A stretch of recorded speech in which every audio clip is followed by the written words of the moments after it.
ฮัลโหลสบายดีทุกคนคอยสิทายนี่ไผเบิ้งอยู่หลังคาอยู่แดกทั้งหลังคาเฮือนคอยแล้วมีหั่งตอพี่น้องเลยมีอันนึงแล้วก็อันที่สองแล้วก็อันที่สามคอยนึกว่าเป็นกล้องวงจรปิด บ่ได้สังเกตนะเบิ่งไปว่าเอ้ามันหั่งตอ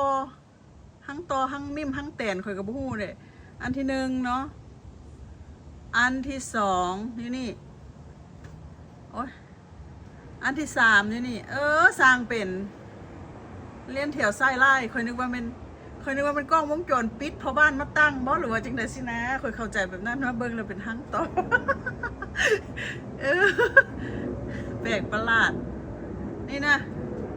อันนั้นก็หั่งนกอันนี้หันก็เป็นหั่งนกเนาะตอนนั้นก็หั่งนกยังมีนกน้อยอยู่หลังบ้านคอยคือเป็นจังซี่